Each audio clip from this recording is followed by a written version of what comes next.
Bonsoir, bienvenue à toutes et à tous à ce panel sur la mode jetable, la mode à petit prix, la mode ultra rapide, bref, sur la fast fashion qui vous est présentée ce soir dans le cadre de la troisième édition de Cinévert.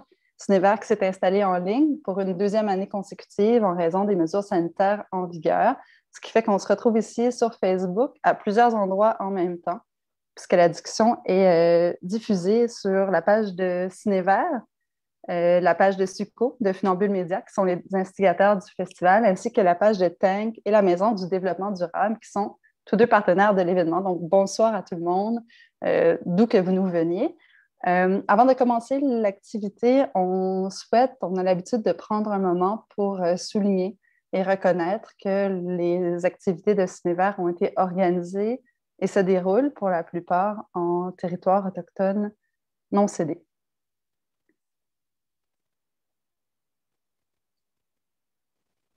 Donc, la discussion de ce soir, elle porte sur une industrie qui a le vent dans les voiles, bien qu'elle soit un des secteurs les plus polluants et les plus agressifs de l'activité humaine, tant au regard de l'environnement que des conditions de travail auxquelles elle soumet ses travailleurs.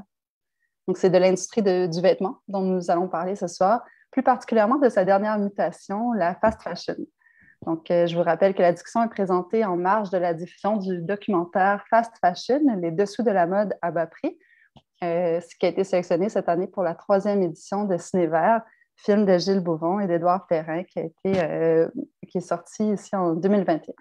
Donc, pour ceux et celles qui n'ont pas encore vu le film, sachez qu'il est disponible jusqu'à demain soir, minuit, gratuitement, sur la plateforme Tank, et que vous pouvez le voir dans le cadre de Cinévert. D'ailleurs, ceux qui n'ont pas vu les images, je vous invite à regarder avec nous la bande-annonce pour se donner envie. Et ceux qui l'ont déjà vu, juste pour se remettre dans le bain, c'est parti, la bande-annonce.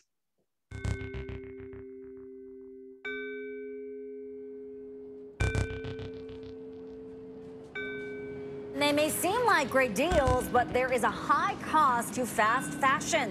Zara, accusée de faire travailler via ses sous-traitants des réfugiés syriens en Turquie et des enfants âgés de moins de 10 ans. Bonjour Antoine Gignot. 15 tonnes de vêtements de la célèbre marque danoise H&M partiraient chaque année en fumée. C'est ce que révèle une enquête. The term fast fashion has become a byword for kind of dodgy practices. Fast fashion brands don't want you to look beyond the fabric. Très bien. Fast fashion has engendered a rise in informality, a rise in precarity. Right from the design of a dress, it's a speedy operation. The whole process from order to delivery, 12 days. To its manufacture in sweatshops in the heart of England. I will be paid how much? After 2 weeks, £3. £3 per hour. Yes. To the demands of mass production. Pollution के कारण से disease पैदा होती थी. Actually, they are just physical disabled. She is only 26-year-old. Pulling at the thread of these shockingly priced garments is quickly exposing the dark side of cheap fashion.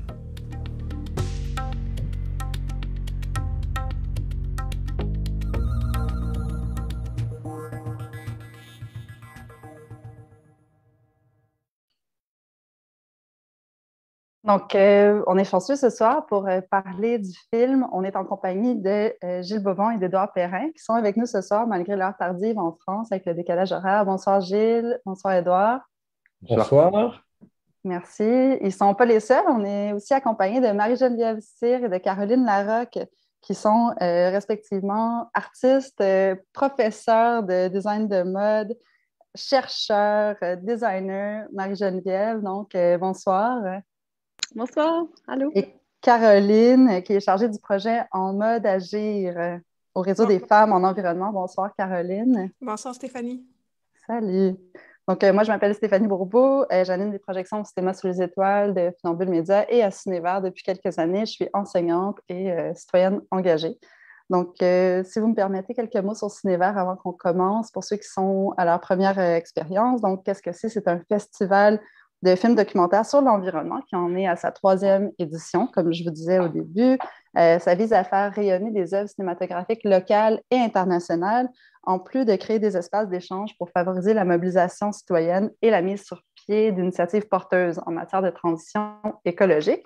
Donc, cette année, on présente 9 longs métrages qui sont diffusés gratuitement sur la plateforme Tank, une plateforme québécoise qui se consacre au cinéma documentaire d'auteur, et une sélection de 5 courts-métrages qui sont présentés sur la Fabrique culturelle de Télé-Québec. Donc, tous les jours, on vous propose des panels en ligne avec les cinéastes ou des invités qui sont spécialistes des enjeux abordés par les films pour approfondir les œuvres qu'on vous a présentées.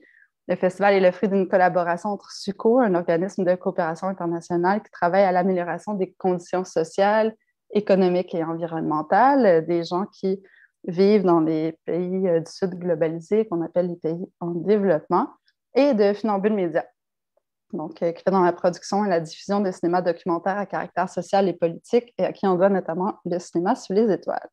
Donc, bonsoir pour vrai, mes invités. Bonsoir Gilles, Édouard, Marie-Geneviève et Caroline. Je vous présente, comme ça vous n'avez pas à le faire. Je commence par Gilles, vaguement en ordre alphabétique. Tu es réalisateur, scénariste et monteur. Tu as réalisé entre autres Starbucks sans filtre, Déchets, les fast-foods hors la loi. Qu'avez-vous fait du 11 septembre? Et aller chercher le lien à la recherche du point G. Oui. Tu as aussi travaillé comme monteur sur plusieurs documentaires importants. Les titres évoqués ici en témoignent. Les enjeux sociaux et politiques sont au cœur de tes préoccupations et de ton travail. Quand je te dis fast fashion, en un mot, à quoi tu penses? Moi, je dirais que c'est du génie. Quand Amancio Ortega a inventé la fast fashion avec Zara, il a cassé tous les codes de la mode traditionnelle. Il a créé un système tellement intelligent pour nous pousser à acheter toujours plus. Et en ce sens-là, d'un point de vue capitalistique, c'est génial. À part que ça a détruit la planète. Sinon, moi, je suis admiratif. C'est le mauvais génie. Édouard Perrin, toi, tu es journaliste à France 2. Tu t'es spécialisé dans les enquêtes économiques. En 2011, tu as rejoint la société de production Première Ligne afin de lancer l'émission Cash Investigation. Tu as également participé à l'enquête de l'International Consortium of Investigative Journalism, à qui on doit notamment les Panama Papers et les LuxLeaks. À toi, en un mot, fast fashion, tu dis? Moi, je dirais gaspillage. Du mauvais génie au gaspillage, ça marche. Un gaspillage génial, quoi, voilà. On va essayer de construire sur nos mots chacun. Toi, Caroline Larocque, tu travailles pour le réseau Femmes en environnement. Tu es chargée du projet En mode agir, que j'ai évoqué tout à l'heure, qui porte sur les impacts de l'industrie de la mode, qui cherche à trouver des solutions. Tu donnes donc des formations dans ce cadre et des conférences aux consommateurs, aux consommatrices, afin de leur donner des outils critiques là, pour faire des meilleurs choix, des choix plus responsables. En tout cas, toi, fast fashion, ça te fait penser à? Ça me fait penser à manipulation. Ouch! Tu nous en reparleras tantôt. Mais oui, absolument. Merci. Marie-Geneviève, la dernière et non la moindre, Marie-Geneviève Cyr, tu es professeure de design de mode, à la Parsons School of Design, à la New School de New York, une université très prestigieuse. Tu as passé plusieurs années dans différentes villes d'Asie afin de mieux comprendre les rituels de consommation. Tu t'es intéressée dans cette exploration-là à la question du paysage, la publicité, la consommation matérielle, quel lien il y a entre tout ça. Tu as travaillé notamment sur la présentation du corps en ligne. J'ai hâte de t'entendre parler de ça. Toi, fast fashion, en un mot? Moi, j'aimerais bien dire fast bodies, qui veut dire corps, hein, parce que moi, tout vient de l'humain, en fait. Le fast fashion, c'était créé par l'humain, en fait. Puis je pense beaucoup à ce côté-là par rapport à ce qui est caché derrière le fast fashion.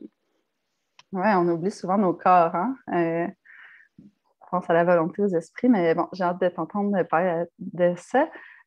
Je suis curieuse, pour commencer la discussion, j'aimerais savoir, en fait, Gilles et Édouard, donc un après l'autre. Je vais commencer par Gilles et ensuite Édouard. Juste pour contextualiser ma question, au début de votre film, vous nous montrez quand même des images de reportages, des clips dans les nouvelles. Donc, on comprend dans le début du film, et vous l'évoquez vous-même, que ce n'est pas de l'information nouvelle. Les consommateurs, les consommatrices, normalement, ils ont entendu parler de ces scandales-là. On est au courant des impacts négatifs sur l'environnement, des conditions de travail exécrables et alarmantes dans lesquelles œuvrent les gens qui travaillent pour l'industrie de la mode rapide.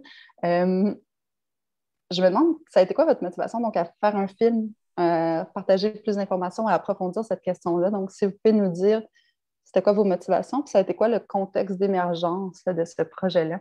C'était pas votre première collaboration. Donc, Gilles, veux-tu commencer? Et ensuite, Édouard, tu pourras compléter. Oui, alors déjà, bon, à la base, c'est une demande de la chaîne, donc la chaîne franco-allemande Arte. Et c'est vrai que notre défi, c'est qu'il existe déjà beaucoup de documentaires sur la fast fashion, quoi. C'est-à-dire que globalement, les gens sont au courant que un t-shirt acheté $10, voilà, c'est pas bon pour la planète. Et c'est pas bon pour les ouvriers qui sont en général exploités pour le fabriquer. Et donc, nous, ça faisait partie des motivations pour nous de faire le film, d'ailleurs. C'est devenu une problématique. C'est-à-dire, comment est-il possible, notamment auprès des jeunes qui sont de plus en plus sensibilisés aux questions environnementales, comment c'est possible que ces mêmes jeunes soient les principaux clients de la fast fashion et notamment de l'ultra fast fashion? Comment ils peuvent dans la même journée aller défiler pour le climat et revenir et commander des vêtements sur Boo? Donc nous, ça c'est une question qui faisait partie de notre problématique générale. Donc oui, pour nous, c'était vraiment un défi. Donc on a essayé de trouver des angles d'attaque pour le film de choses qui n'étaient pas encore, qui n'avaient pas encore été racontées. Je pense par exemple à la séquence sur la viscose, l'histoire de la viscose, ça n'avait pas été raconté. On a voulu parler de l'ultra fast fashion. Et puis, il y a plein d'aspects. En fait, ce qu'on voulait faire, c'était une vision panoramique, sur la fast fashion, c'est-à-dire d'expliquer l'aspect économique, qui est la base de ce système. Et puis, après, c'est un peu genre vie et mort d'un t-shirt à 10 €, c'est-à-dire qu'on suit de la création jusqu'à la mort du vêtement. Et voilà, et donc tout ce qu'on raconte dans le film, c'est de l'inédit en télévision. Et puis, comment dirais-je? Oui, voilà, c'est ça. C'est-à-dire que souvent, en fait, les films sur la fast fashion, ils vont s'attarder sur un aspect en particulier, comme par exemple la pollution ou comme par exemple les conditions de travail. Et c'est très bien, hein. Mais nous, voilà, on avait ce désir d'avoir une vision d'ensemble pour avoir une compréhension d'ensemble. Ben, merci. Édouard, si tu veux compléter, tu peux y aller. Sinon, j'ai une question qui enchaîne directement. Oui, juste pour compléter, il y a évidemment beaucoup de choses qui avaient été faites auparavant. Et comme le disait Gilles, généralement, c'est des angles qui sont plus fermés. Bon, Gilles et moi travaillons dans une société qui a produit, par exemple, Le Monde selon H&M. Donc, c'était un documentaire entièrement consacré à H&M.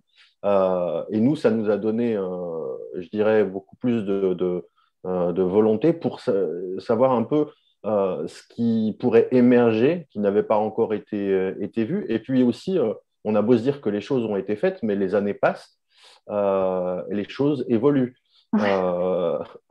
Et elles évoluent pas nécessairement dans le bon sens, mais elles évoluent. Et par exemple, les influenceurs, les nouvelles formes de marketing, les nouvelles formes de distribution. Ça, pour le coup, il y a des choses qui n'avaient pas été montrées et qu'on a choisi d'intégrer dans le film, quoi. C'est intéressant. Puis les choses que vous auriez peut-être voulu montrer, mais que vous n'avez pas pu, c'est aussi une question qui m'intéresse. Là, on voit dans le film certains moments où est-ce que, pour des raisons juridiques ou une forme d'omerta qui semble régner dans le monde de la fast fashion, il y a des accès qui vous ont été carrément refusés. Je suis intéressée à savoir qu'est-ce qui a motivé donc le choix de vos invités, économistes, philosophes, anthropologues, designers, puis à quelle limite vous vous êtes buté? Donc, quel choix d'invités, puis quelle limite? Nous, ce qui nous intéresse pour ce genre de film, c'est en fait c'est d'avoir les gens qui font, si je puis dire, c'est-à-dire d'éviter d'avoir des commentateurs, même des gens très intelligents, mais on a envie d'avoir des gens qui font les choses qui sont au cœur du système, qui sont au cœur de la matrice et qui nous expliquent comment ils travaillent. Et c'est ça qui rend aussi le travail difficile, c'est-à-dire que vous pouvez avoir plein de gens qui expliquent comment les marques de fast fashion, par exemple pour le design, vont s'inspirer entre guillemets, des autres marques. C'est une autre chose d'avoir un designer, ou en l'occurrence une designeuse qui va l'expliquer face caméra. Donc ça, c'est une partie, c'est quelque chose qui rend pour faire ce genre de film, le travail long et compliqué. Et puis, c'est les limites après, c'est qu'il y a des choses qu'effectivement, on ne peut pas montrer sans faire, par exemple, de caméra cachée. C'est pour ça qu'on fait des caméras cachées. C'est qu'il y a des choses où on ne peut pas, enfin, je veux dire, on ne les fait pas de gaieté de cœur. C'est parce qu'on ne peut pas faire autrement pour montrer la réalité d'un système, comme on a pu faire là, pour la séquence anglaise ou pour la séquence livraison.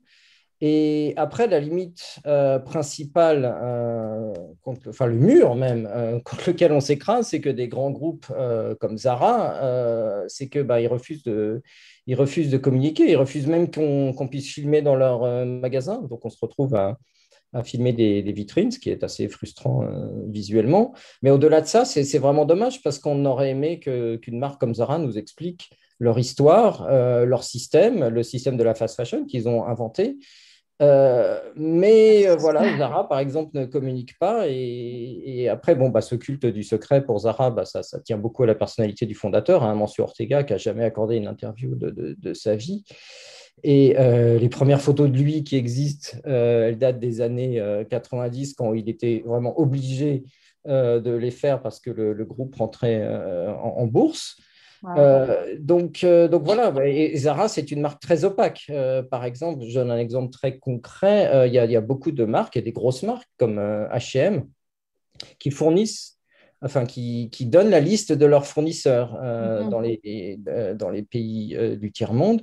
Et des grosses marques, hein, H&M, Esprit, Adidas, et Zara refusent de le faire, et très probablement parce qu'ils n'ont pas très envie qu'on aille voir, qu'on se penche sur les conditions de production de leurs produits. Il y a fort à parier. Puis juste pour contextualiser les gens qui n'ont pas vu le film, la séquence dont tu parles, la séquence anglaise, c'est à Leicester, dans des usines, des mini-usines, des petites fabriques où est-ce qu'on arrive à produire très, très rapidement des vêtements dans une quantité limitée. Donc, on est en Angleterre. Puis la séquence de la livraison dont tu parlais, on est en région parisienne, n'est-ce pas? Puis là, c'est la livraison et on montre la réalité du travail des livreurs, ce dont personne ne se rend compte en général, quelle est la conséquence sociale en fait de la livraison express en 24 heures. Qui sont sous-contractés, là. C'est ça, super. Édouard, est-ce que tu voulais compléter avec quelque chose? Gilles a parlé de mur du secret. C'est un secteur, et pas simplement Zara, c'est un secteur qui est quand même marqué par l'omerta, que ce soit les designers ou toute personne qui travaille dans ce secteur-là va avoir peur de s'exprimer, peur d'être associée à un certain discours. Donc oui, là, il y a eu beaucoup de travail pour non pas trouver les gens, mais les convaincre. Et on a passé beaucoup de temps à ça. À les rencontrer et pour finalement avoir des interlocuteurs. En tout cas, je suis contente que l'équipe de Cinévert ait trouvé Marie-Geneviève parce qu'elle pourra nous raconter. Je pense qu'elle jouit d'une certaine liberté puisqu'elle est professeure à l'université. Il y a comme autre chose qui se passe dans sa vie. Donc, elle est allée au Cube de Zara. Elle va pouvoir nous raconter son expérience. On y arrive très, très bientôt. Mais avant ça, c'est une question qui me vient justement de l'expérience de Marie-Geneviève. Vous limitez votre film au cadre européen quand même. Ça se passe pas mal en Angleterre, en Europe, Angleterre, la France, l'Espagne. Est-ce qu'il y a des raisons pour lesquelles vous n'êtes pas allé vers le marché asiatique, par exemple, qui a intéressé Marie-Geneviève? Parce qu'il y a comme une grande croissance quand même de l'industrie de la mode, dont la mode rapide, bien sûr. Pourquoi donc avoir choisi de travailler le cadre européen? Oui, vas-y, Edouard. Désolée. Non, mais il y a déjà un intérêt à évoquer et montrer le marché dans lequel sera diffusé le film, tout simplement. Ensuite, on avait plusieurs pistes qui auraient pu nous emmener sur ces marchés-là et qu'on n'a pas choisi de poursuivre, soit par manque de temps, soit par manque d'interlocuteurs dans le montage final. Mais même pour l'Europe, par exemple, on avait toute une piste et des tournages qu'on a fait et qu'on avait intégrés dans le montage qui n'a pas été retenu à la fin parce qu'on avait d'autres choses, en Turquie notamment. Okay. Donc voilà, ça c'est des choix draconiens qu'il faut faire au montage et voilà, c'est un peu la raison pour laquelle enfin les raisons pour lesquelles on peut apparaître comme européano-centré. Oui, c'était pas une critique ou un reproche, hein, mais c'est que Non, le film est tellement dense là, que je peux imaginer que sinon ça aurait été un espèce de Claude Lanzmann là, sur cette heure. En tout cas, c'est fort, c'est fort. Merci de votre enquête. Moi, je suis intéressée maintenant à savoir, Caroline, tu travailles avec les problèmes, là, tu cherches des solutions à la fast fashion. Dans le film, on apprend que, tu l'as évoqué tout à l'heure, Gilles, mais que c'est la deuxième industrie la plus polluante après l'industrie pétrolière, là. Donc, on apprend que les experts projettent une augmentation de 60% de l'activité de cette industrie dans les 20 prochaines années, donc une augmentation de 60% de la pollution, à moins qu'ils trouvent des technologies complètement révolutionnaires là, pour plus qu'il y ait de pollution. Je suis intéressée à savoir, en regardant le film, qu'est-ce qui t'a paru le plus difficile et le plus compliqué à solutionner sur le plan environnemental? Mm-hmm. Il y a une des choses qui m'a marquée là, en regardant le documentaire, en fait, c'est que les impacts environnementaux sont vraiment interreliés avec les impacts sociaux. Puis un parfait exemple qui est mentionné justement dans le documentaire, c'est quand on s'en va en Inde, qu'on parle du CS2, qui est un produit toxique qui est nécessaire pour faire la viscose. On voit qu'il y a des répercussions directes sur la santé des travailleurs, qui va mener, dans le fond, à des problèmes de santé graves. Mais au-delà de ça, également, ce même produit toxique-là va amener des problèmes environnementaux au niveau de la qualité de l'air, la pollution de l'eau. Puis on l'a vraiment vu dans le documentaire. Ces eaux-là sont, pas ces eaux-là, mais ces produits toxiques-là sont rejetés dans les eaux sans traitement. Donc, il y a un problème technologique à ce niveau-là, mais il n'y a pas de traitement. Donc, les produits toxiques, ensuite, vont avoir une répercussion vraiment au-delà des murs. Oui, environnementale, mais après ça, on va toucher justement la santé des citoyens aux alentours des usines. Fait que vraiment, tout est interrelié. Puis un chiffre que j'ai retenu du documentaire, c'est que pour produire une tonne de textile, ça va polluer 200 tonnes d'eau. Donc, vraiment, c'est des impacts importants. J'aimerais arriver avec une solution là, infaillible pour régler le problème, là, mais c'est vraiment trop large. Là. Ça touche autant la pauvreté, ça touche aux lois, ça touche au gouvernement, ça touche aux volontés de personnes, dans le fond, qui sont mal intentionnées. Ça touche aux technologies aussi, à l'accès aux alternatives qui ne sont pas toujours accessibles.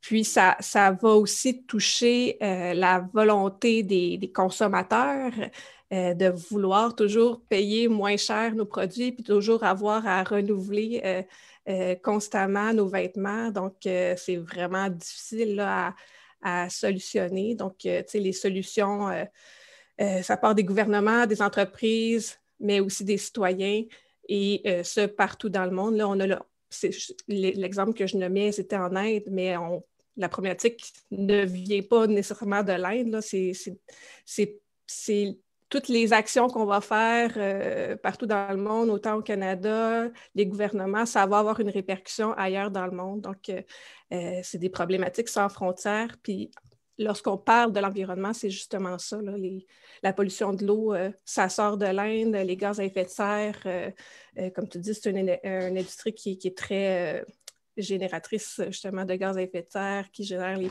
les changements climatiques. Donc, vraiment, ça touche tout le monde.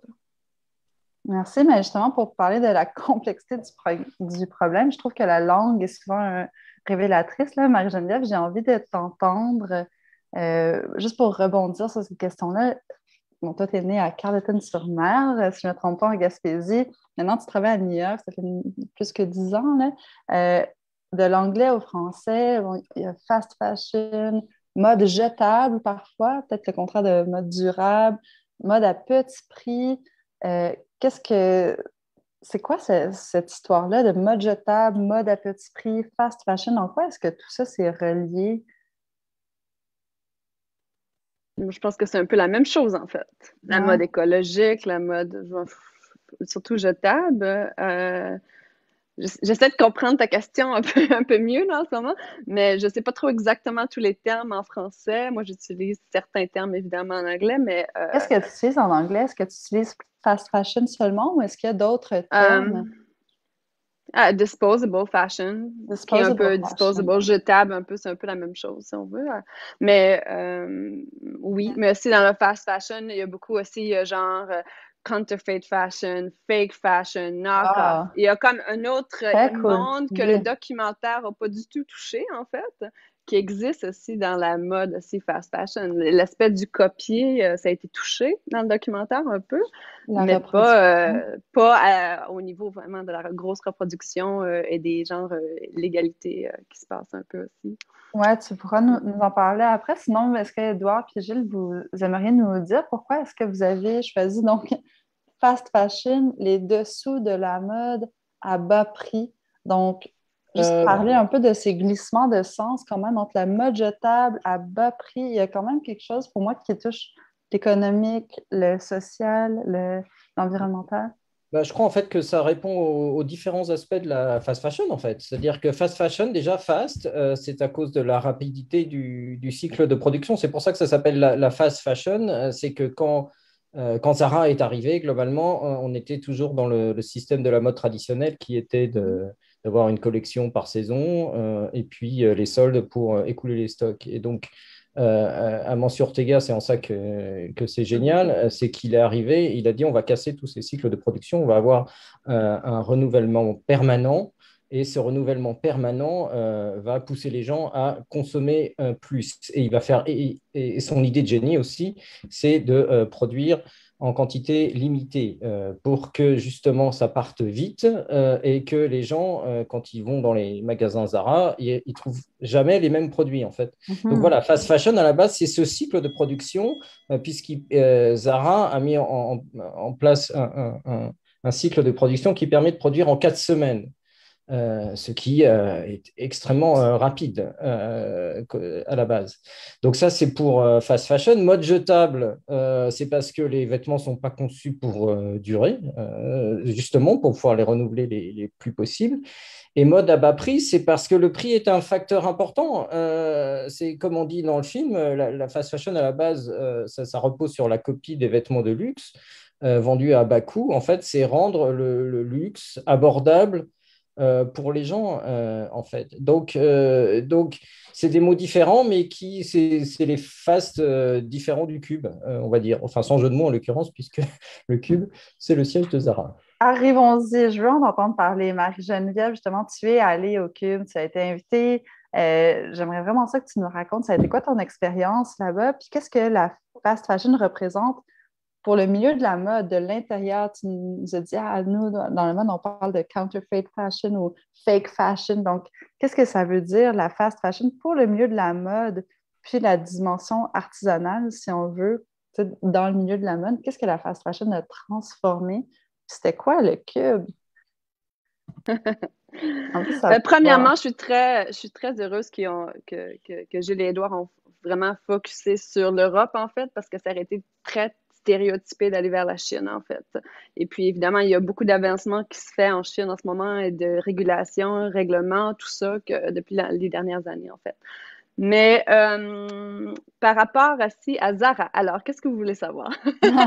Comment c'est le Cube à l'intérieur? Nous, on rêvait, c'était notre rêve de pouvoir y aller. D'accord, OK. Alors, ben oui, en fait, je veux dire, j'ai été invitée par Zara, je pense que c'était en 2015 ou 16, je crois peut-être 2016, en fait, à l'hiver. Et puis, oui, alors évidemment, j'ai pas eu le droit de prendre de photos, ce genre de choses-là, mais j'ai passé une journée complète, au complet à Zara. J'ai même mangé là, j'ai pris un café là, je veux dire, il y a tout, hein, en fait, c'est comme un monde, en fait, qui existe en soi. C'est très intéressant parce que quand on arrive, c'est comme une espèce de armée de designers dans la vingtaine, toutes et tous habillés en Zara de la tête aux pieds. Alors, c'est comme être dans un autre monde un peu sci-fi, un peu science-fiction, je dois avouer. Mais le côté génie, complètement d'accord. C'est du génie, leur machine. Proximité, contrôle. That's it. C'est tout, hein. Alors oui, alors chaque plancher a différentes sections. Alors c'est genre hommes, femmes, enfants, maison. un plancher que c'est une reproduction de tous leurs magasins, un autre plancher au sous-sol que c'est tous les studios de photographie. Alors, un jour, un designer est en haut, tu fais un dessin le matin, tu l'envoies, c'est cousu directement, juste à côté. Tu peux même voir l'atelier, tu peux voir l'atelier de ton bureau.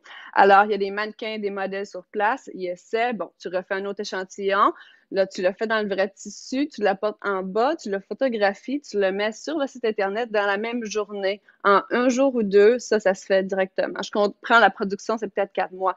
Mais ce qui fait que Zara peut très, très facilement tester des nouveaux produits rapidement sur leur site Internet aussi.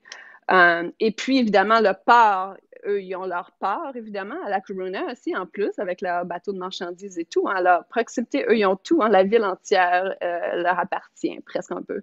C'est un peu comme une mafia de la Corona. Wow. C'est très, très drôle. Mais les gens qui travaillent là sont très heureux. Parce qu'ils finissent de travailler le soir, eux autres, ils ont des bars, des cafés en bas, ils vont faire du surf à tous les jours parce qu'ils sont sur le bord de la mer. Alors, c'est quand même intéressant comme environnement.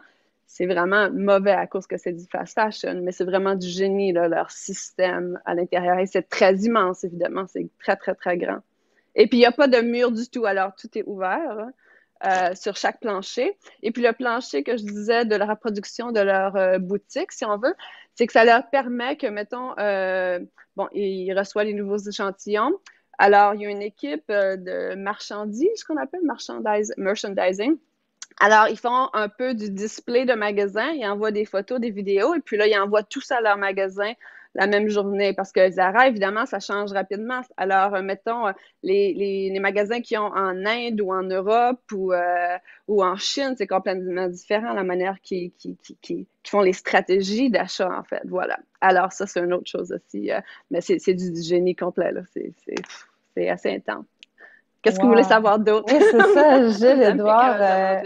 Si vous aviez pu, là, vous auriez amené votre caméra où? Qu'est-ce qui vous intéresse dans ces bâtiments-là? À l'atelier des 7 erreurs au service juridique. Ah ah! L'atelier des 7 erreurs.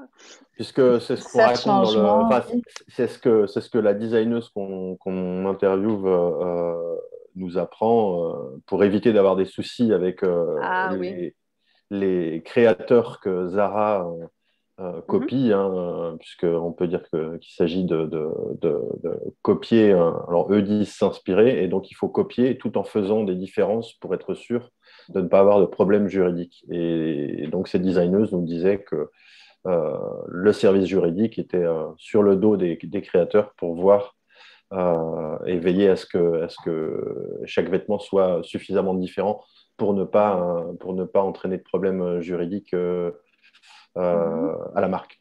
Voilà. Mais c'est pousser ses limites aussi, c'est pousser les limites. Les designers, il faut qu'ils poussent jusqu'à la limite. Et puis, le côté, je dirais qu'il arrive à la ligne, en fait. C'est vraiment comme... c'est entre les deux, hein. C'est un jeu, en fait. C'est ça, ouais.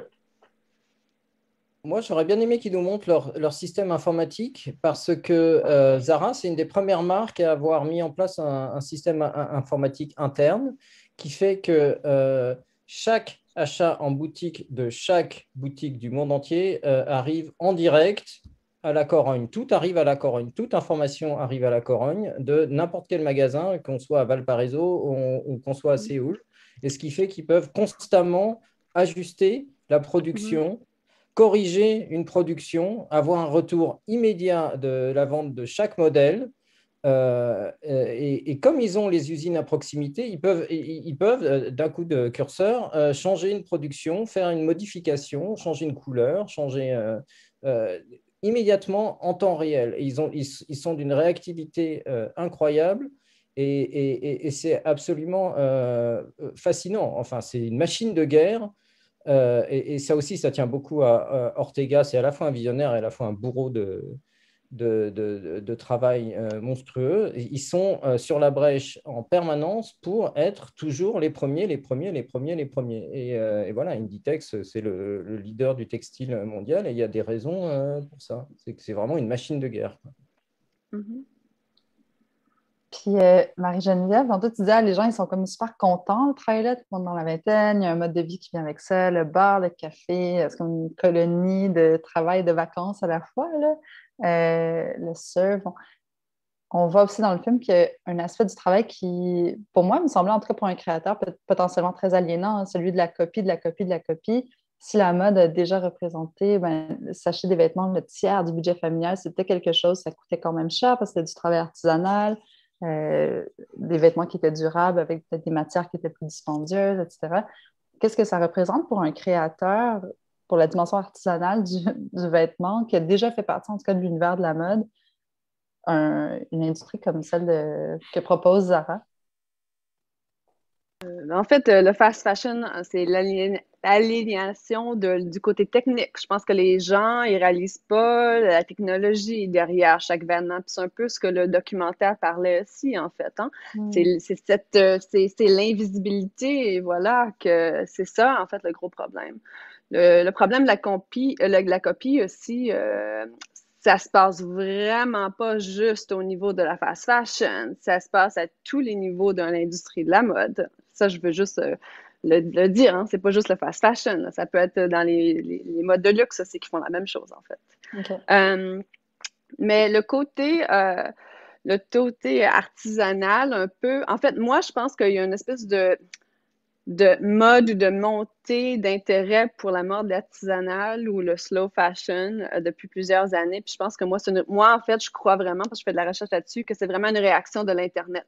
C'est que les gens sont fascinés par la complexité des vêtements de plus en plus. Puis ça peut être la complexité digitale virtuelle ou la complexité manuelle, en fait, d'un vêtement. Alors ça, c'est un peu comme une réaction que moi, en fait, j'étudie un peu en ce moment-ci, qui est en relation avec l'Internet. Puis évidemment, l'Internet est très relié au fast fashion et la distribution du fast fashion aussi. Oui. Ouais, merci. Édouard, tu m'as déjà évoqué justement cet obstacle. On n'y revient pas vraiment tantôt. Fait que si tu as quelque chose à dire là-dessus, moi, ça m'intéressait. Quand on parlait de solutions, tu disais, ouais, mais on ne réalise pas justement toutes les étapes techniques, la dimension technique de nos vêtements, je sais pas, tel col, telle couture, telle embroidery, j'ai plus les mots, désolé, mais telle broderie. Bon. En quoi est-ce que la dimension technique complexe de nos vêtements fait obstacle justement à un espèce de démantèlement rapide ou à un changement de l'industrie de la mode? Mais, moi, j'ai réalisé ça notamment en lisant les écrits de l'économiste américain qu'on interviewe dans le film, le professeur Angueloff, parce que lui a beaucoup écrit là-dessus, notamment sur les solutions industrielles, techniques, opposable à ce qui se passe aujourd'hui avec la filière du textile. Et Angueloff, il dit quelque chose de très intéressant. Il dit que même si le vêtement a l'air de quelque chose de simple, en fait, c'est la somme de tout un tas d'étapes techniques. Si vous prenez simplement la couleur d'un vêtement, c'est des pigments. Ces pigments, il faut les choisir. Il faut qu'ils restent sur le tissu. Et donc ça, c'est de multiples étapes pour que votre tissu conserve sa couleur aussi longtemps que possible. Et donc ça veut dire de la chimie. Et si vous voulez supprimer, et je reste vraiment sur cet exemple de la couleur, hein, de la fibre, si vous voulez supprimer un pigment, il faut le remplacer par quelque chose d'autre. Il faut que ce soit techniquement faisable, il faut que la couleur continue à tenir, il faut que ce soit économiquement faisable. Et c'est là où vraiment la difficulté pour le secteur est la plus grande, c'est que la moindre étape que vous allez modifier va modifier quasiment toute la chaîne. Elle va modifier les approvisionnements, elle va modifier plus tard dans l'élaboration, peut-être votre couleur va changer la manière dont la fibre se comporte aussi, parce que la chimie aura modifié la fibre du vêtement. Et donc tout ça est à prendre en compte. Et donc, si des solutions techniques existent, parce qu'il faut les trouver, mais elles peuvent exister, elles ne sont pas forcément économiquement viables. Et c'est ce qui se passe notamment pour la viscose. Il y a des manières de faire de la viscose. Tout à l'heure, on parlait du CS2, mais donc le disulfure de carbone, on peut le faire aspirer dans les usines et faire en sorte que les ouvriers ne le respirent pas. Ça existe comme technologie, ça s'appelle les closed loop. Mais par exemple, l'usine en Inde où on est allé, ça fait des années que le groupe promet qu'il va installer ça, et puis chaque année, c'est repoussé. Pourquoi? Parce que c'est des investissements qui coûtent cher. Donc voilà. Et en même temps, ce groupe-là va étendre son usine dans les quelques années à venir parce que la production doit augmenter. Donc à chaque fois, c'est un rapport entre évidemment un coût et un profit. Et évidemment, généralement, la balance se fait vers le profit. Puis justement, je suis comme intéressée de savoir, est-ce que c'est viable, est-ce que c'est pas viable? La mode durable, Marie-Geneviève, quand on parle de ça dans les écoles de mode, de design, de quoi on parle, là, de la mode durable? Quand vous l'enseignez... Ah, ouais, je pense que ton micro est coupé. Ton micro, Marie-Geneviève. Ça a l'air trop intéressant, mais... Attends. Oui, t'es là. Est-ce que vous m'entendez? Ouais. Ah, d'accord, pardon. Oui, non, en fait, je disais, la mode durable, c'est un peu à conflit si on pense à ça, parce que c'est une mode qui dure très longtemps, un peu trop longtemps. Quand les choses sont faites de polyester et de matières qui durent extraordinairement longtemps et qui polluent notre planète, c'est un peu problématique. Alors, c'est très durable, en fait. C'est peut-être la mode qu'on jette un peu plus. Hein. En fait, je pense juste à ça comme ça. Mais dans les écoles... Oui, c'est intéressant. Mais dans les écoles, oui, nous, en fait, des cours de stratégie durable en général, pas juste par rapport à la mode, ça fait très longtemps que c'est établi ici dans notre système universitaire. Tous les étudiants qui arrivent au bac, la première session, ils font un cours de stratégie durable, blablabla. C'est un peu quelque chose que ça fait très longtemps que c'est implanté. Et puis, dans le programme de mode, en fait, le baccalauréat, mettons, les étudiants, ils ne font pas que des collections de vêtements. Puis ça, c'est quelque chose qu'on a poussé, qu'on a établi comment on appelle des pathways, si on veut, dans le programme. Alors, ils peuvent soit étudier collection, matérialité, système de la mode ou produits accessoires. Alors, ils ont vraiment le choix. Alors, ça, c'est quelque chose qu'on a commencé en 2014, en fait, ce qui fait que on diversifie beaucoup la façon d'approcher la mode, en fait. Et puis ça, le côté sustainability, mode durable, en fait, c'est quelque chose que dans chaque cours qui existe dans l'école de mode, en fait, il y a une partie de chaque projet qui doit faire partie, en fait, de notre vie ici au quotidien. Mais une chose que je voudrais dire, c'est un peu la même chose par rapport à en ce moment, mettons, en ce moment, on a beaucoup de travail par rapport à la décolonisation ou inclusion aussi par rapport à tout notre programme. Fait que c'est un peu la même chose. Nous, en 2010, on a commencé le travail d'être sûr que le côté le mode durable est établi dans tout notre programme. Puis là, c'est un peu la même chose qu'on fait avec le antiracisme, décolonisation, inclusion en ce moment. C'est le même travail qu'on fait un peu. Alors, ça fait partie de la vie. C'est pas quelque chose qu'on met de côté, en fait. Ça fait partie de chaque décision. Et puis, chaque designer doit être responsable. Hein. Puis, une façon aussi de penser à ça, juste vite aussi, c'est juste d'avoir même les étudiants faire une espèce de cartographie ou géographie de la mode pour comprendre la mode. C'est quoi exactement le système? Même d'une façon visuelle, ça aide beaucoup, en fait. Mm-hmm. Et puis aussi, inclusion, avoir des travailleurs. Moi, dans mes cours, au lieu d'avoir toujours des designers qui viennent parler et l'élite qui vient parler à mes étudiants, alors pourquoi j'ai pas de couturière qui vient parler à mes étudiants? Pourquoi je n'ai pas quelqu'un qui travaille dans une usine au Mexique, tu comprends? Alors ça, c'est vraiment quelque chose que je commence de plus en plus à inclure. Puis ça, c'est quelque chose que je voudrais que tout le monde fasse un peu plus, mettons, en général. Ouais, c'est intéressant. Puis moi, quand je pense à mode durable, je peux pas m'empêcher de penser comme tantôt, tu sais, des pièces trop durables, mais tu sais, on appelle des basics, là, tu sais, des pièces qui sont comme, qui se veulent comme intemporelles, qui vont pas justement essayer de chercher la nouveauté, quelque chose qui change pas trop. Est-ce que tu penses que c'est prometteur de ton expérience sur le plan ou bien social, environnemental, même sur l'industrie de la mode? Est-ce que c'est comme une mode, le minimalisme puis les basics? Qu'est-ce que ça dit, toi? Peut-être chez vous, à l'intérieur. Moi, ce que je vois beaucoup, en fait, c'est vraiment les étudiants, il faut que ça connecte d'une façon vraiment émotion, parce qu'en ce moment, avec tout ce qui se passe, que toute cette nouvelle génération-là sont en train de vivre comme émotion, comme moment de santé mentale, alors ce que je vois le plus, en fait, c'est la connexion, c'est l'émotion, c'est quelque chose de nouveau, en fait. Ça peut être d'une façon minimaliste. Je veux dire, ça dépend vraiment de la manière que tu fais tes traductions de tes idées, en fait, voilà. Mais la mode minimaliste, je pense pas que ça va durer parce que je pense que les gens, ils vont vouloir aller dehors, puis ils vont vouloir célébrer, puis ils vont vouloir s'exprimer, et puis tout ça, ça va être encore plus un besoin et un désir qu'avant, je crois. C'est intéressant. Ça va passer rapidement, ça aussi. Comme mode. Puis moi, j'aimerais t'entendre aussi, Caroline, sur les outils que tu développes. Là, j'essaie de m'approcher de quelque chose comme une solution. Là. Comment on fait pour mieux se comporter par rapport à nos vêtements? Là, on a comme... Je fais un petit portrait là, de la situation de tous les endroits où est-ce qu'on ne veut pas aller, la viscose. Qu'est-ce que tu donnes, toi, comme grille d'analyse critique? Ça ressemble à quoi, ce que tu partages aux gens dans tes formations? En fait, je pars du principe que, en fait, le pouvoir du consommateur, une fois qu'on n'est pas dans le design, on n'est pas dans les usines, donc le pouvoir du consommateur, il est vraiment dans son portefeuille. Donc, dans le fond, les achats qu'on fait, à chaque achat qu'on fait, c'est encourager, en fait, ce qui se cache derrière cet achat-là et où on ne met pas l'argent, c'est aussi, dans le fond, c'est un grand message qu'on passe.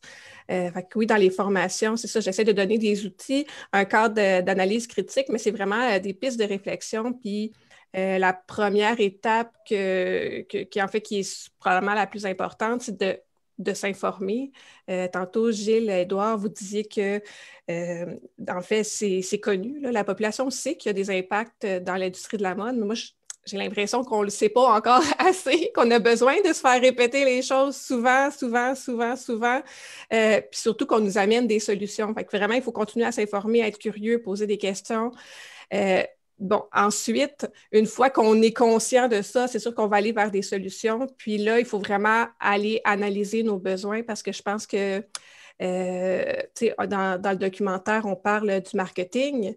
Puis moi, j'associe ça vraiment à la manipulation dans le sens que, c'est subtil, là. On nous fait croire qu'on a besoin de s'acheter des vêtements à tous les mois. On nous fait croire que ça va nous aider dans notre estime de soi. Puis il y a du vrai là-dedans, dans certains éléments, mais reste qu'on nous encourage en fait, on nous crée des nouveaux besoins. Fait que il faut vraiment retourner à la base, réévaluer vraiment c'est quoi nos besoins réels. Qui, idéalement, irait dans la réduction, dans le non-achat autant que possible. Tu sais, le problème de la fast fashion, c'est qu'on n'a aucun remords à acheter un vêtement à 10 $ et de ne pas le porter ou de le jeter parce que finalement, il ne nous fait pas bien ou après un lavage, il est rendu déformé. Je crois que la solution, c'est vraiment dans la durabilité émotionnelle. Marie-Geneviève, tu parlais de l'émotion. Dans le fond, je crois qu'un vêtement, on devrait l'aimer avec un grand A. Là. On doit l'aimer parce que plus on l'aime, ce vêtement-là, plus on va y prendre soin, plus on va vouloir le porter souvent. Donc, on augmente sa durée de vie. En fait, moins on va vouloir l'interchanger, là, racheter un nouveau vêtement pour remplacer notre nouvelle robe, par exemple. Donc, il y a tout l'aspect d'aimer les vêtements qui est important. Mais quand reste que ça arrive des fois qu'on a besoin de s'acheter des vêtements, c'est normal, nos corps changent, on grandit, un vêtement, ça s'use effectivement. Bien là, ce que moi je valorise, c'est vraiment d'aller dans le seconde main, dans la location pour vraiment augmenter la durée de vie du produit autant que possible. C'est sûr, éviter la production du neuf, mais c'est pas toujours possible. Je suis bien d'accord, dans ce cas-là, on va dans la mode locale, dans la mode éco-responsable ou éthique. En fait, on va aller chercher parmi ce qui est à notre portée, ce qui est le plus éco-responsable, justement. Puis au Réseau des femmes en environnement, on a créé un répertoire de la mode locale qui regroupe plus de 100 entreprises québécoises qui conçoivent et produisent au Québec. Donc, c'est intéressant d'aller fouiller dans ces entreprises-là pour découvrir les entreprises qu'on aime, les entreprises locales. Là, après, on parle aussi de fibres écologiques. Donc, le lin, le chanvre, le coton biologique, ouais, le polyester recyclé. Ça, c'est des fibres qui sont plus écologiques quand on les compare à ce qu'on retrouve sur le marché actuellement, mais reste qu'il faut pas penser que c'est une solution absolue, dans le sens que chaque nouveau vêtement, chaque nouvelle fibre a quand même des impacts. Mais quand on a un choix à faire, c'est sûr qu'on veut privilégier une fibre qui est écologique. Puis, tout à l'heure, je parlais d'entretien des vêtements. Bien, vraiment, ça, moi, je mets beaucoup l'accent là-dessus de comment réussir à garder ses vêtements longtemps. Ça, je crois qu'on n'en parle pas assez, mais il y a vraiment plein de trucs à faire pour garder ses vêtements longtemps. Tu sais, seulement la question, est-ce qu'il faut laver notre chandail, notre pantalon à toutes les fois qu'on le porte? Si il sent encore bon, puis il n'y a pas de taches, pourquoi pas juste le replier, le remettre dans notre commode? Donc, des fois, il y a en fait, il faut changer certaines façons de penser pour juste augmenter la durée de vie de nos produits, de nos vêtements. Puis quand on les aime, bien, ça se fait facilement, ça se fait naturellement, tout ça, là. C'est super intéressant comme piste de réflexion, être en résonance avec nos objets, avec nos choses. Est-ce que Gilles, Édouard, vous avez des choses à compléter par rapport au... Tu sais, vous avez fait plusieurs rencontres dans votre film quand même, la grille que propose... Je crois que pour compléter... Caroline, ce que vient de dire Caroline, je crois que la première chose à faire, c'est tout simplement d'aller regarder dans son placard, en fait, et de faire un diagnostic. Et vous, comme moi, tout le monde, vous constaterez qu'il y a la moitié des vêtements qu'on ne porte pas. Et ça, c'est des études qui ont été faites. Et donc, la première chose à faire, c'est peut-être déjà de porter les vêtements qu'on possède. Parce que ce qu'il faut se dire, c'est que la fast fashion, ce n'est pas forcément mal en soi. Le problème, c'est la surproduction. Le problème, c'est la surproduction qui a des conséquences néfastes pour l'environnement et pour les gens qui produisent les vêtements. Mais en soi, franchement, de payer des vêtements pas chers, moi, je trouve ça, d'une certaine façon, je trouve ça mieux que d'acheter un t-shirt Chanel qu'on va payer $150 juste parce qu'il y a un logo floqué dessus. Donc voilà, la fast fashion, une fois encore, ce n'est pas forcément mal en soi. Moi, je crois surtout que le problème, c'est qu'il faut aussi se questionner sur notre rapport à la nouveauté. En fait, je crois qu'il faut arrêter d'être drogué à la nouveauté dans la vie. Et il faut résister aux sirènes qui nous poussent à consommer, quoi. Mais en même temps, c'est ce qu'on montre dans le film, c'est ce que dit l'anthropologue, c'est que c'est difficile parce que le vêtement, c'est ce qui nous représente. Et on a tous des fragilités et on veut tous donner la meilleure image de soi. Donc, c'est l'image de soi qu'on projette aux autres. Et donc, avoir des vêtements neufs, ça nous rassure. Et c'est pour ça qu'il y a une telle différence, en fait, entre le discours qu'on peut avoir, qui est « je suis au courant, je veux sauver la planète », etc., et puis la réalité. Et la réalité, c'est que la plupart du temps, on continue à consommer. Et donc, je crois, et les marques, elles savent ça très bien, évidemment, elles appuient sur les bons boutons pour nous faire réagir par rapport à ça.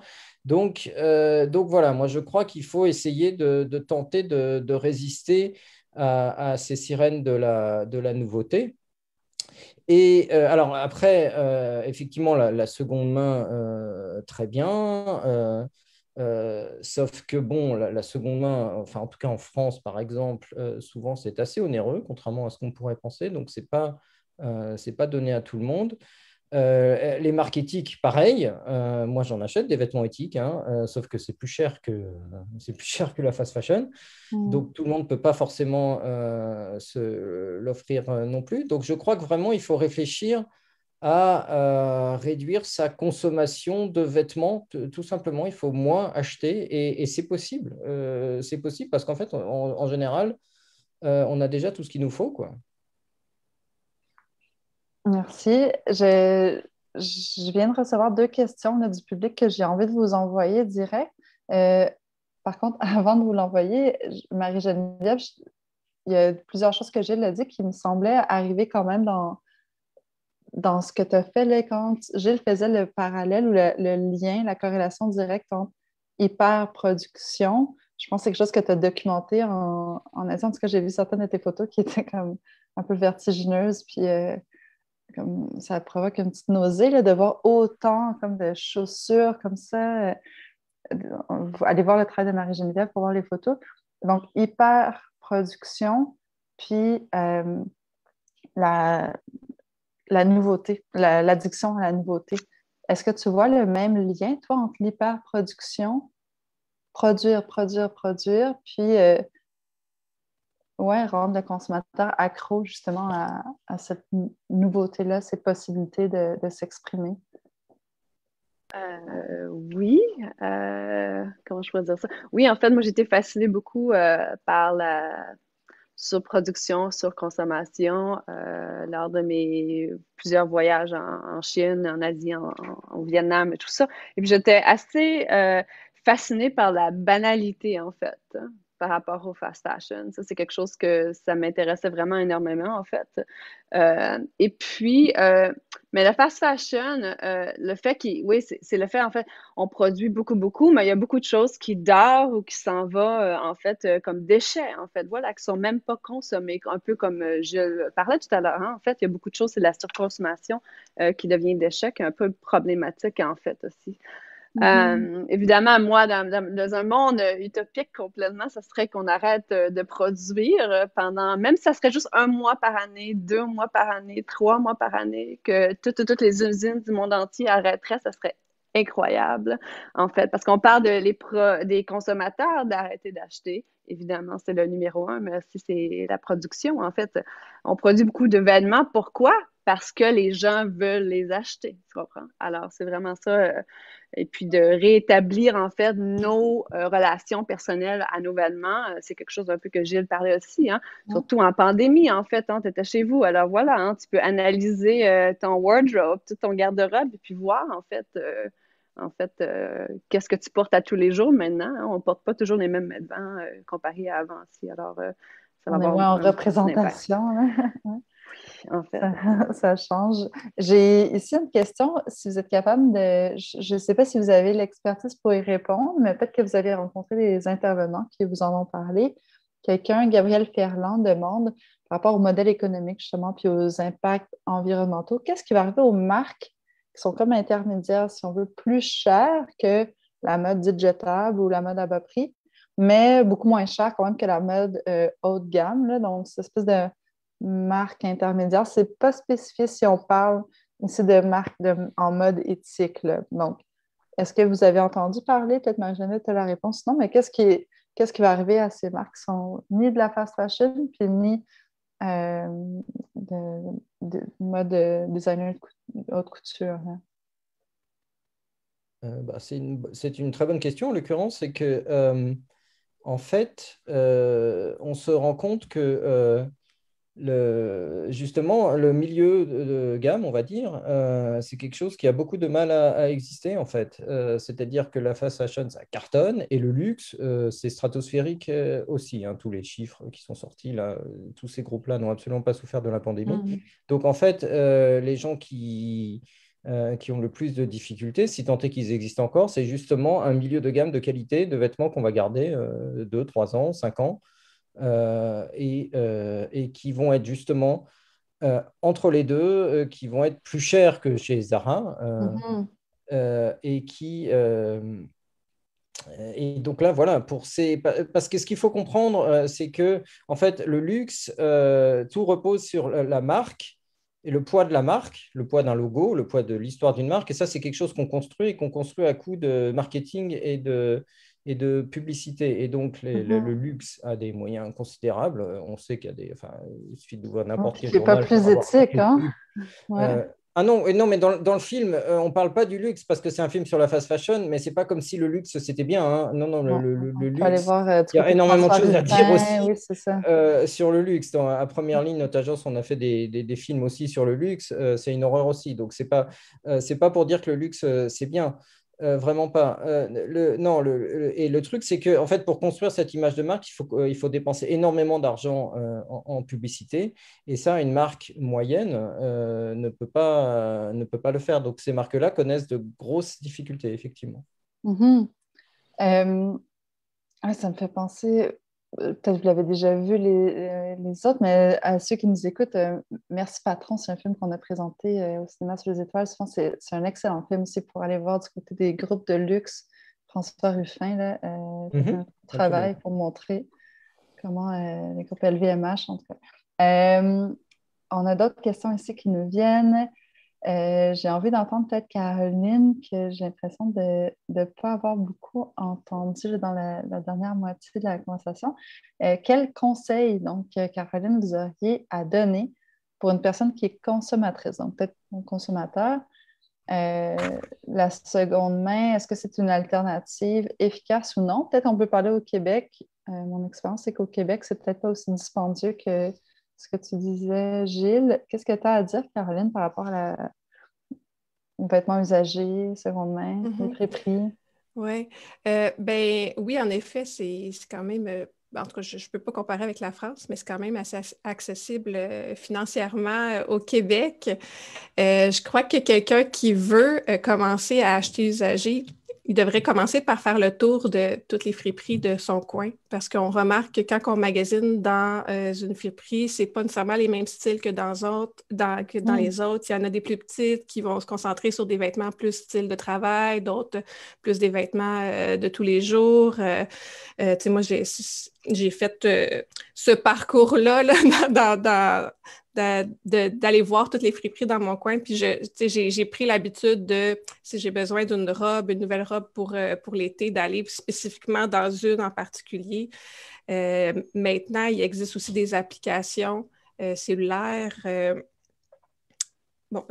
J'ai pas le nom en tête, mais des applications québécoises même pour aller acheter des vêtements usagés directement avec les particuliers, faire des échanges et tout ça.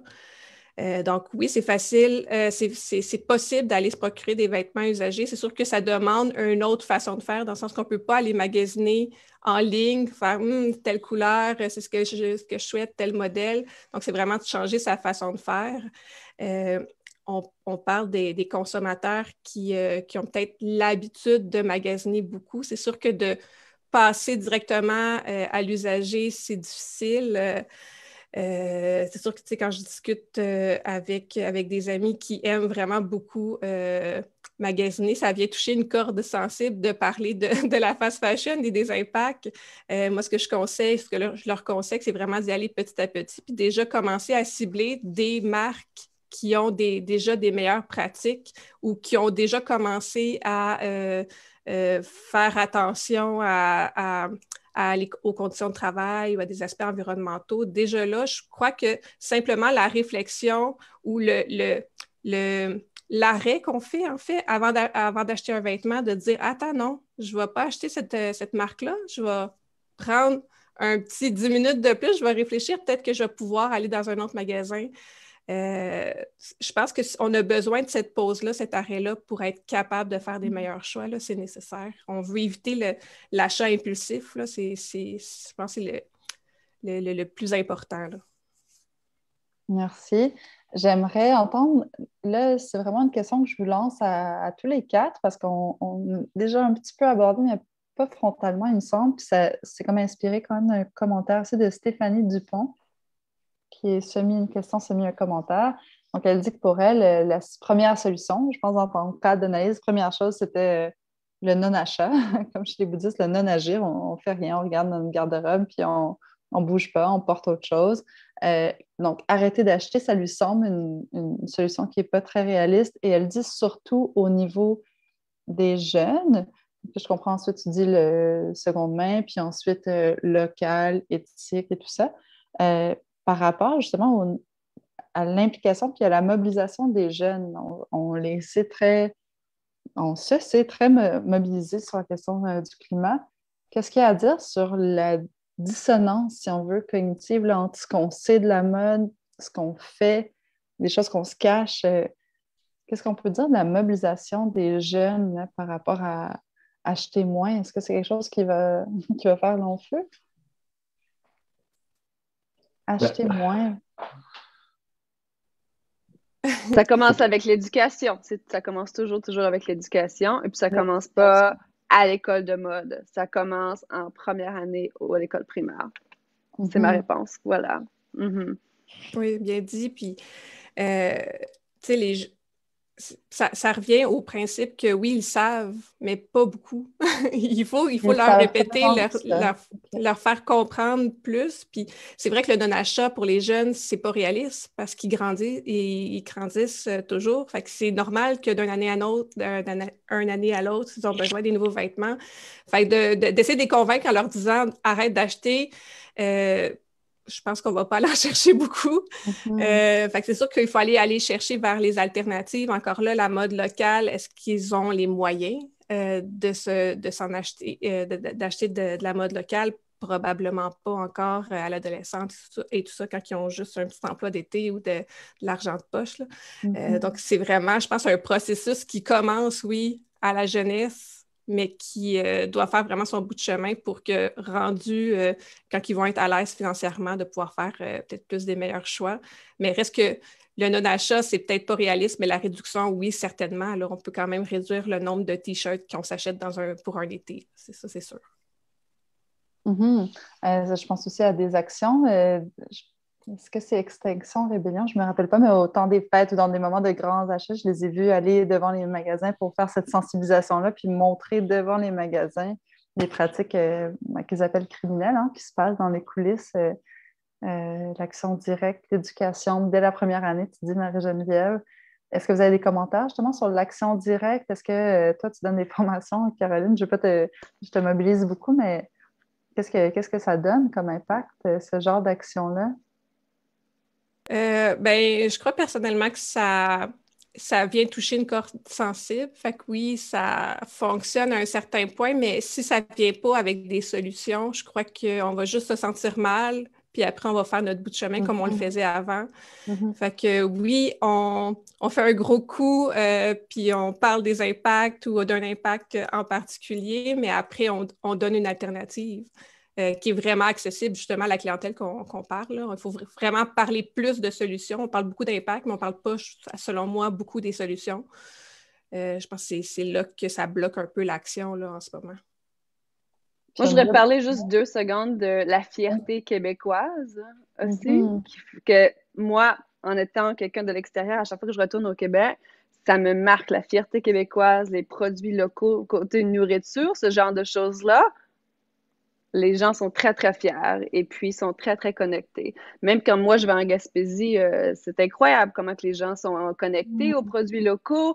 Même, il y a beaucoup de cercles d'échanges, d'événements. Les gens s'entraînent. Évidemment, il n'y a pas beaucoup de magasins fashion en Gaspésie, mais c'est correct. Tu sais, je veux dire, ils échangent beaucoup. Alors ça, je veux dire, c'est quand même intéressant. Même, ma sœur, elle enseigne au secondaire et puis j'ai fait une visite l'an passé. En 2019. Et puis, c'était très intéressant qu'il y avait plein de gens, au moins 4-5 filles, qui me parlaient, qui aimaient porter des marques, des trucs québécois, en fait. Pas grande gamme, mais des choses qu'ils savaient que c'était du Québec. Alors ça, moi, c'est quelque chose de peut-être positif que j'aimerais vraiment dire aussi. Il y a une espèce de fierté qu'on a au Québec. Il faut juste comme continuer à pousser si on veut. Éduquer, évidemment, il y a des choses qui sont un peu plus chères, mais écoute, on n'a pas besoin de 15 ou 20 t-shirts. Tu as besoin d'un t-shirt que tu vas payer plus cher, qui va peut-être être une marque québécoise, quelque chose qui va vraiment te durer, puis que tu vas être beaucoup plus connecté, en fait. Je pense qu'il y a du travail un peu à faire, mais il y a quelque chose de positif que je trouve qui se passe d'une façon aussi. J'entends beaucoup ça dans la conversation ce soir. C'est intéressant pour moi, le lien, la connexion. On parle souvent de Marx là, dans nos projections, c'est toujours là, mais l'aliénation par rapport aux objets qu'on consomme, pas seulement ceux qu'on produit, mais ceux qu'on consomme, de retrouver un lien, je trouve ça quand même intéressant de rapprocher, d'être en résonance, justement, comme dit le sociologue Arnaud Rosa, en résonance avec le monde qu'on habite. C'est une piste qui est, oui, pour moi, en tout cas, je la trouve vivante et inspirante.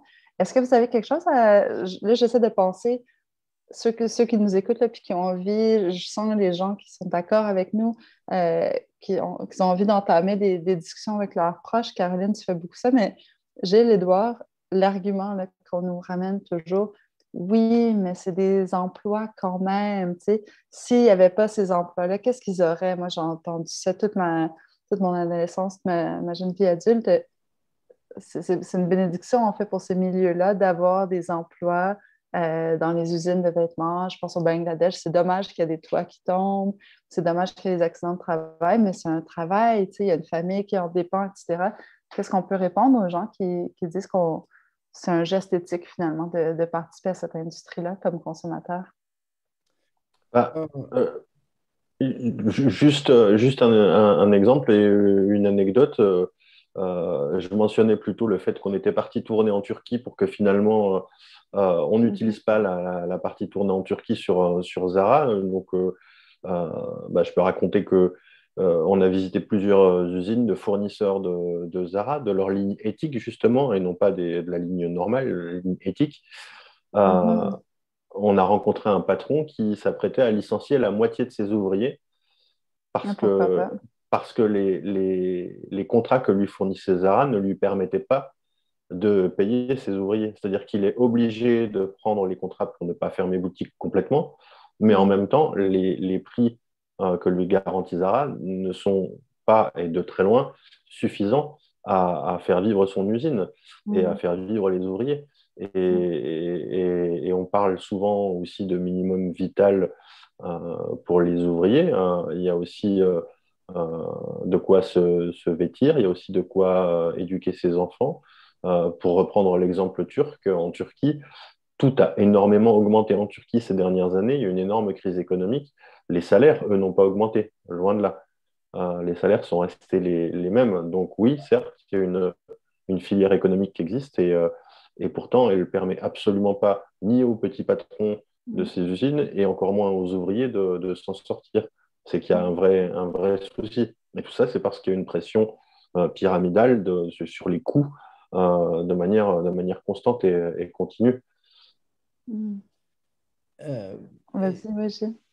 Non, mais après, on peut aussi parler 2 secondes du politique, c'est-à-dire que en fait, ce chantage à l'emploi, il existe dans tous les secteurs de là où il y a des multinationales, donc c'est quelque chose qui revient très souvent. Et le problème, c'est que partout sur Terre, il y a les systèmes politiques considèrent que c'est globalement l'entreprise qui va sauver le monde et que c'est qu'en créant des emplois, même si c'est des emplois sous-payés, c'est ça qui va faire du bien à toutes les économies du monde entier. Et voilà, c'est partout comme ça. Et donc, en fait, ces grandes marques profitent de ça. Les grandes marques ne sont pas responsables du salaire minimum au Bangladesh. Par contre, elles profitent du fait que le salaire minimum de Bangladesh est extrêmement bas.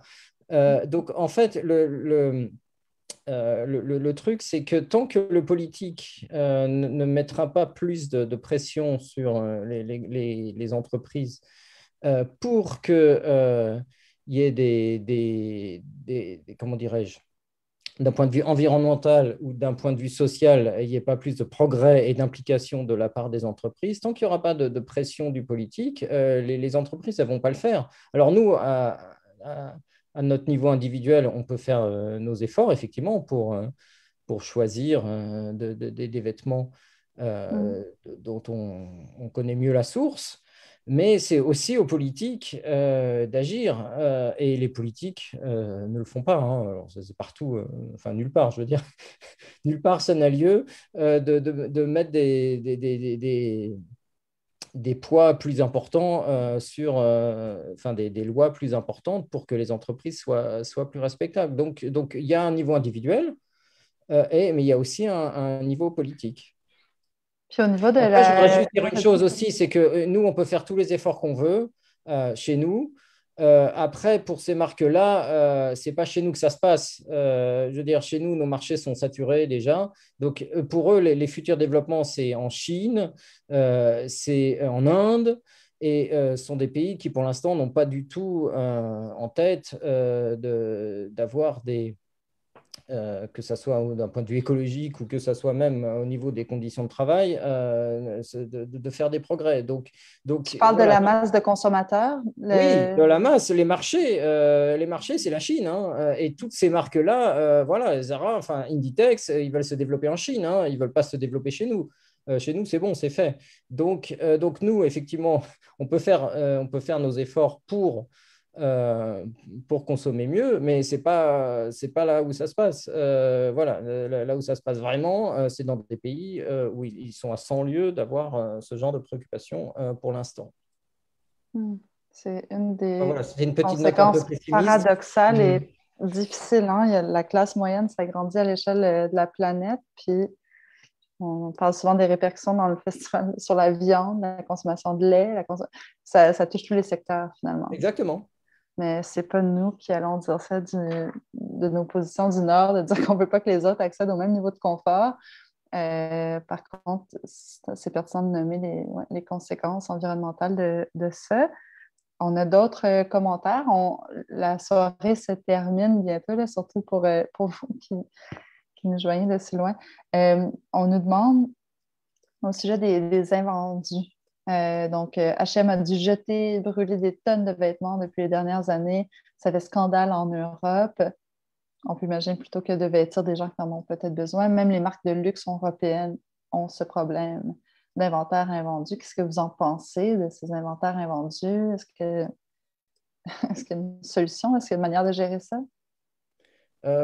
Déjà, on peut signaler qu'effectivement, H&M s'est retrouvé au cœur du cyclone par rapport à ça. Donc, ils ont eu un gros scandale. Alors, ils disent que c'est pas vrai, mais il y a toujours un manque de transparence. Donc, on peut aussi signaler que Zara, justement, ils sont très forts parce qu'ils n'ont pas beaucoup d'invendus, parce que justement, ils produisent, ils maîtrisent tellement bien leur cycle de production que leur il n'y a plus de surproduction, pourcentage. Si on veut. Ouais, c'est aussi pour ça qu'ils ne font pas spécialement de soldes, c'est parce qu'ils n'ont pas grand-chose à solder. Non, c'est remarquable. Et justement, des marques même d'ultra fast fashion ne vont pas avoir de problème d'invendu, puisque en fait, volontairement, ils produisent en quantité limitée, en fait. Donc, c'est plutôt des marques soit plus traditionnelles, soit plus lourdes, comme H&M. H&M, ils n'ont pas du tout le même cycle de production que Zara, justement. H&M, ils ne possèdent pas d'usine. Et H&M, ils sont encore tributaires d'un système un peu à l'ancienne. C'est pour ça qu'ils se retrouvent avec beaucoup d'invendus sur les bras. Oui, ils sont dépassés finalement par d'autres modèles. Est-ce que vous avez des solutions citoyennes? On a parlé tout à l'heure qu'il faut des changements politiques. Est-ce que les citoyens peuvent faire pression pour des mesures? J'essaie de penser à ce que j'ai déjà entendu, de la manière qu'on a empêché légiférer pour interdire l'import de certains produits, de certaines substances, notamment dans la lutte contre le trafic de drogue, tout ça. Est-ce que ce serait possible d'envisager un monde dans lequel l'importation et la vente de vêtements produits dans certaines conditions serait illégale? Est-ce que c'est quelque chose qui est envisageable dans le monde dans lequel on vit? Caroline, Gilles, Édouard? Ça paraît très compliqué quand même. Ça paraît très compliqué. Oui. Non, mais peut-être pour revenir sur ce qui était dit tout à l'heure sur l'attitude des jeunes consommateurs, il y a un autre point qui, moi, me paraît mais vraiment crucial, c'est qu'il y a une prise de conscience sur la pression qui est mise via les réseaux sociaux et via des outils extrêmement performants qui font que, au-delà du textile, l'apparence compte plus que jamais et qu'il y a une pression sur l'apparence. Encore une fois, le professeur Angueloff nous disait, voilà, sur Instagram, aujourd'hui, on ne peut plus porter la même tenue 2 jours de suite, quoi. Ça, c'est terrifiant, et pas simplement pour les vêtements. C'est une aliénation totale de ce qu'on croit, enfin, de l'individu, quoi, en fait. On est forcé d'adopter des codes, et quand vous couplez ça avec des systèmes d'achat qui font que vous n'avez pas l'impression d'acheter puisque c'est par votre téléphone, que vous n'aurez jamais physiquement sorti d'argent. Et puis en plus, vous avez l'impression de faire une bonne affaire puisque c'est présenté comme quasiment $1. Hein. Vous ne souffrirez pas parce que vous avez lâché quelques euros, quoi. Moi, je pense que l'accent, il devrait vraiment être mis là-dessus sur est-ce que ça représente pour la jeunesse d'être à tel point accro à la nouveauté, comme disait Gilles, quoi. Et est-ce qu'on a besoin de ça pour être, tout simplement, quoi. Merci pour cette réflexion plus existentielle, hein, philosophique. En fin de discussion, c'est généreux. Je suis impressionnée de ta présence à cette heure-ci. Pour clore la discussion, il restait quelques questions au programme, mais vraiment, là, il commence à se faire tard. Mais je vais quand même vous laisser si jamais vous aviez préparé des choses à dire. Caroline, est-ce que tu avais des choses à dire que tu n'as pas encore dites sur la mobilisation citoyenne, les solutions citoyennes qu'on peut envisager pour faire face à l'industrie? Je pourrais peut-être mentionner en fait une nouvelle initiative qui se passe à Montréal. En fait, c'est une communauté de pratique pour une relance verte et circulaire du secteur du textile et de l'habillement. Un long titre. Mais c'est un projet qui a été lancé par Concertation Montréal. Puis dans le fond, on regroupe des PME, des marques, des designers de la région de Montréal avec des experts en environnement, en circularité. Puis, dans le fond, c'est vraiment un réseau de partage, un partage de connaissances, mais d'expériences. Puis, dans le fond, le but, c'est d'arrêter de travailler de façon individuelle, chacun pour essayer de régler le problème, puis de se regrouper ensemble pour essayer de trouver des solutions dans la région de Montréal. Donc, on l'espère qu'éventuellement, la communauté va s'élargir, mais je trouve que c'est une belle initiative qui pourrait mener à des belles solutions, là. Vous aviez une rencontre mercredi dernier, c'est ça? Oui, c'était le lancement. OK. Effectivement. Bon. Puis c'est prometteur. Oui, absolument, oui. Très contente de ça. Super, donc on cherchera peut-être à partager des informations en commentaire de la discussion pour ceux qui veulent suivre ça de près. Marie-Geneviève, est-ce que tu avais quelque chose à ajouter par rapport à ce que tu rencontres chez tes élèves, une volonté de changement, de s'inscrire dans un autre paradigme? La mode digitale, la mode virtuelle, c'est le futur. Ça va nous aider sûrement à produire moins, surtout par rapport aux commentaires que les gens sont sur Instagram. Ça a rapport avec la parure. On est peut-être moins connecté avec le côté physique, mais on n'a pas besoin. Et la jeunesse n'a pas besoin de tant de choses physiques. Ils ont besoin du digital virtuel. C'est ce qu'ils ont besoin, en fait. Mode digital, de quoi on parle? Et virtuel. C'est quoi ça, la mode digitale et virtuelle? C'est comme... Alors, il y a eu la première semaine Crypto Fashion Week en février passé, de mode digital seulement. Et puis, ça explose. Ça fait au moins 2 ans, ça fait plus que 2 ans que ça existe. Ça fait énormément de Fabricant qui sont basés à Amsterdam. Ils font ça depuis 2015. Eux, ils ont vendu la première robe digitale. Les gens, il y avait un gros truc la semaine passée aussi. Les gens, ils ont acheté juste de la mode digitale. Alors, tu achètes du data et que tu peux mettre ça sur Instagram, sur différents réseaux, sur différentes façons. Que tu Oui, mais c'est 3D, c'est comme un mix d'animation, fil 3D, et puis ça se passe, puis ça se passe depuis en fait plusieurs années, mais là, je pense que j'essaie de comprendre, mais je pense qu'il y a plusieurs mondes que c'est un peu nouveau en fait, et puis ça commence dans l'éducation aussi. Je dis Amsterdam parce qu'ils sont très, au niveau technologie, sont très avancés dans ce coin-là. Mais oui, la mode virtuelle, nous, on a commencé à l'enseigner pour la première fois juste là 1 an à cause de la COVID, tu comprends-tu? Mais là, c'est sûr que ça va être le futur. On va enseigner ça toujours. Ça va être le digital, puis ça va nous sauver, en fait, beaucoup. Je pense que ça va aider, en fait, la planète. Je suis devant un concept sans contenu. Je ne suis pas capable de me faire une représentation visuelle de ça, mais j'ai hâte d'aller voir. Je vais faire je peux t'envoyer des liens. Oui, envoie-nous des liens. On va les mettre en commentaire parce que, en tout cas, pour moi, je suis... oui, c'est ça. Complètement décontenancée par cette idée de mode digital et virtuel. On achète du data pour mettre dans nos fils Instagram. C'est ça l'idée? C'est la destination? Pas juste Instagram, n'importe où. Ouais. OK. Wow, intéressant. OK. Gilles, Édouard, je ne sais pas si vous étiez au courant de cette nouvelle tendance, mais il y a peut-être l'objet d'un futur film.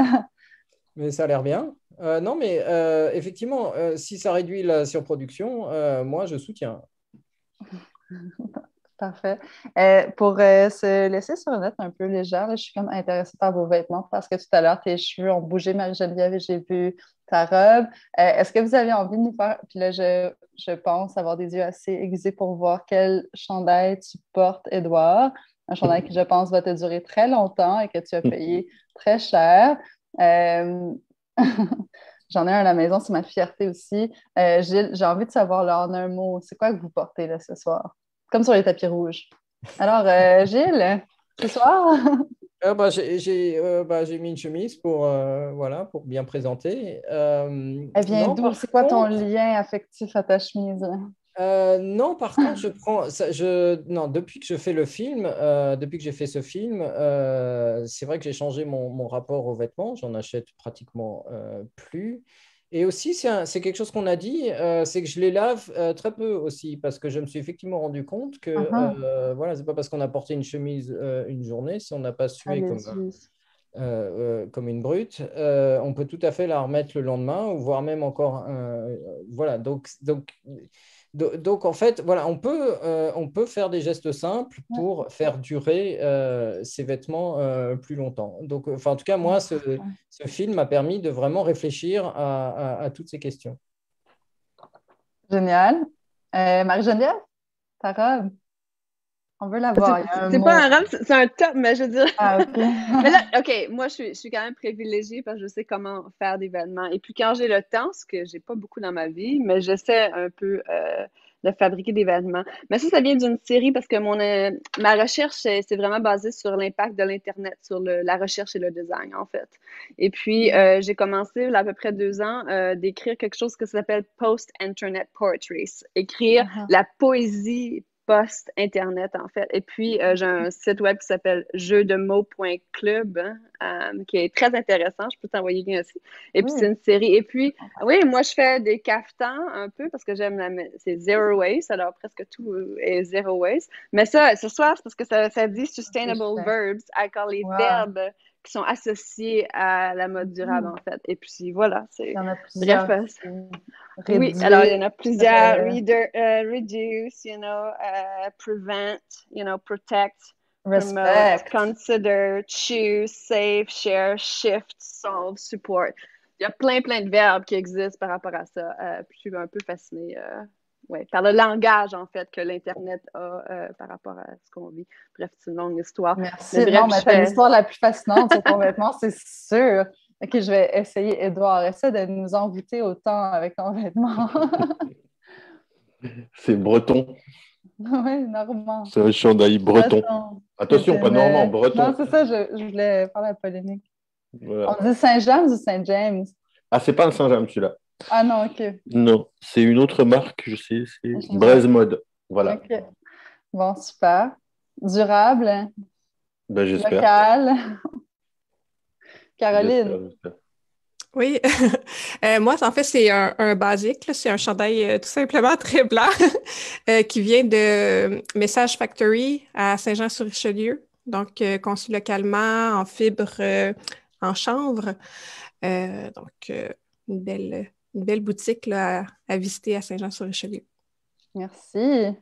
Bon, puis moi, je l'ai acheté à la friperie, mon chandail. Je ne sais pas c'est quoi la marque. Il n'y a plus d'étiquette, mais en coton. Puis de la friperie. Alors, on est tous des modèles ce soir. Bravo. Merci pour votre vertu, merci pour votre participation, votre générosité.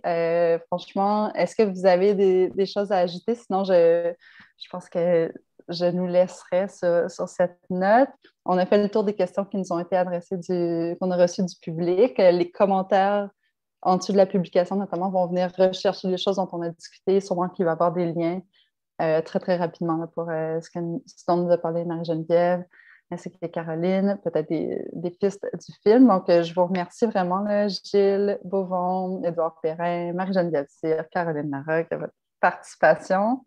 Merci, merci. Merci au monde du cinéma, désolé, j'allais dire cinéma sous les étoiles, par mauvaise habitude. Merci au monde de Cinévert. Il y a des gens communs là-dedans, mais merci au monde de Cinévert qui ont travaillé très, très fort pour cette édition en ligne, qui est comme un demi-plaisir quand même, hein, quand on travaille, on a envie de voir nos spectateurs, mais merci de votre travail. Je vais faire quelques remerciements qui sont aussi nécessaires pour des partenaires. Donc, merci au gouvernement du Canada, par l'entremise d'Affaires mondiales Canada, au Conseil des arts du Canada, au Conseil des arts de Montréal,